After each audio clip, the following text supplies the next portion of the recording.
Welcome, ladies and gentlemen, and a special welcome to Nicole McKee, Tony Severin, and Grant Fletcher. Thank you, everyone, for being here. Each year as president, I've started the AGM by saying what a terrible year firearms owners have had.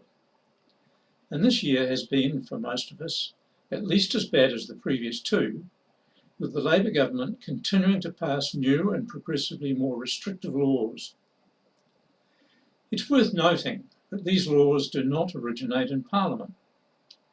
Police write those laws, and police administer those laws, and police police those laws, and police prosecute those laws. This is considered by some academics to be a definition of a police state. On that vein, the Royal Commission report on the mosque tragedy recommended administration and policing of firearms be separated, with a new independent authority for administration. What happened?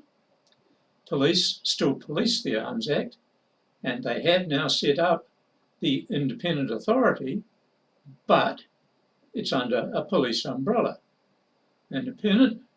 Yeah, right. Firearms legislation has now ballooned to 275 pages. 3 years ago, the Act was 83 pages. Add to that the stuff that hasn't come into force yet, and we have to ask, how the hell does the average licensed firearms owner keep up? Also concerning is the changed attitude from police. We used to have a great rapport with police, but that seems to have gone as they are aggressively leaning on us all. Members are asking us if the police goal is to make firearms ownership so difficult that we simply give up our guns. Well, that certainly could be. We licensed firearms owners are being unjustly victimised by police and vilified by the pop media. Yet we have been vetted by police to what I understand is a higher standard than they apply to their own recruits. And all the while, gun crime continues, and indeed has escalated, invariably by gang members, and police have the balls to say that the gangs get their firearms from us, conveniently overlooking the fact that they issued a dozen firearms licenses to known gang members who then bought large numbers of guns, and of course there's the small matter of all the smuggled imports. So to our Prime Minister and her cousin, Police Commissioner Costa, I would say, wouldn't all the millions you have spent inhibiting, frustrating and annoying the 239,876 firearms owners, New Zealand sportsmen and women who hold a firearms licence, who commit no crimes, are no threat to the community, wouldn't that money have been better spent on cleaning out the gangs? So important things I would like us to recognise. On June 10th, we marked our 30th anniversary. Sporting Shooters is New Zealand's longest standing organisation supporting gun owners. Sporting Shooters co-founded COLFO in August 1996, specifically to lobby the government and police. Sporting Shooters have a seat on the COLFO Council, and on our committee, we have 3 COLFO councillors. So you'll see, we work closely together and we support COLFO unreservedly.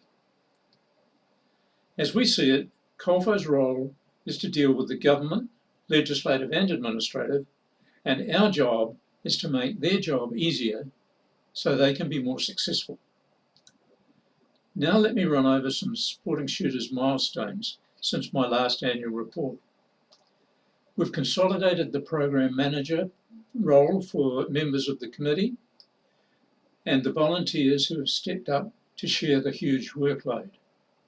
By the way, we're keen to hear from anyone prepared to give some time to our common cause. I particularly want to thank those volunteers for the work that they've put in during the year Rob, Chris, Robin, Dave, Peter, but we do need more volunteers. We've launched a range of SSANZ branded merchandise, which we ask you to buy and use with pride.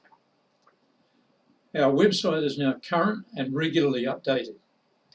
You need to check it and our Facebook page often, as they are updated almost weekly.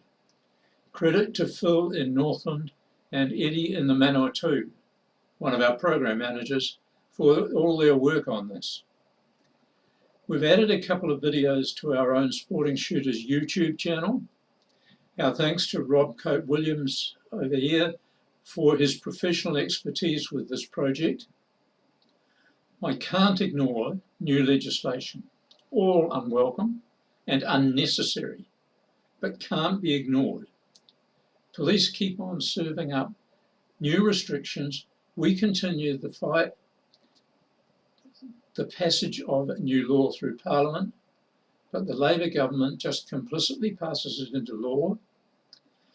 Your committee have put in hundreds of hours lobbying against these further and unnecessary restrictions. And I have to say, that lobbying was totally ignored, and aspects of the legislation changes set alarming precedents and has ominous overtones for everyone in New Zealand, not just firearms owners. It's not Sporting Shooters' domain exactly, but there's definite shades of police state in a lot of it. We have great concern with the media and the anti-gun bias that we've been facing.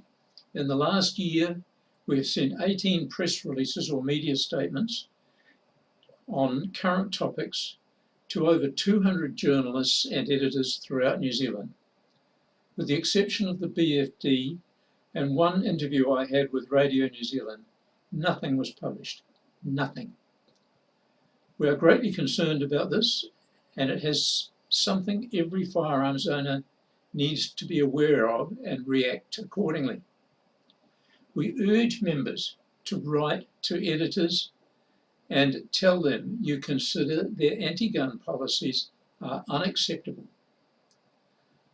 As licensed firearms owners, we must be more visible, we must be more active, and we must be more vocal. We are 250,000 police-vetted New Zealand sportsmen and women who are no threat to anyone and only want to get on with our sport and our hobby. The media are effectively sentencing us into oblivion. Consider this. If 1 in every 100 firearms owners sent a letter to the editors challenging any anti-firearms articles, the editor would be hit with 2,500 letters of complaint. Just think of the effect of that. Back to Sporting Shooters. Your committee have put in an enormous amount of work behind the scenes. Phil has, with extraordinary diligence, kept all members fully briefed throughout the year. You must recognise that. We must all recognise and appreciate that. The executive team have enormous respect for Phil and his knowledge and expertise. Thank you, Phil. And we've further developed and now begun working on our long-term plan to get licensed firearms owners' rights back. So that is the year that was. Now I want to spend a few minutes looking ahead to the future. A firearms register is now law. We're opposed to this because no firearms register anywhere in the world has ever justified its cost in manpower or technology. In fact, I believe that there are only 2 instances worldwide where a register has actually led to a conviction. It is clearly going to be costly, burdensome, and an unnecessary imposition on all of us firearms owners. And remember, we pay. The error rate, because of the diversity of firearms we have in this country, is going to be absolutely astronomical. As you know, the first thing done to every stolen firearm is grind off the serial number, which completely nullifies the register. It's very worrying that police still think a register is necessary. Or do they have a different motive, perhaps?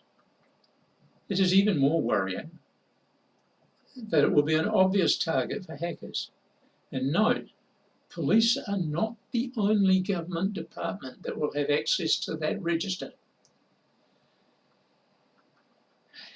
Sporting shooters is now much stronger than we were before the mosque tragedy.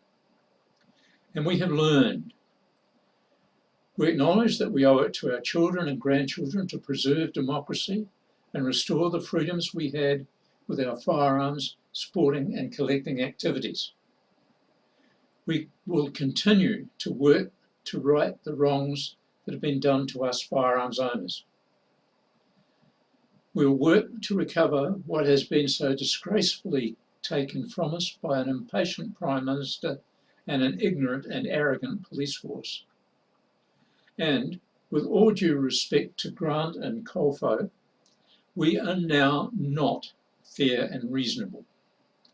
Although we have been carefully vetted and judged as fit and proper, we have been betrayed by the present government and abused by the police. We are now determined and demanding. Thank you for the privilege of representing you.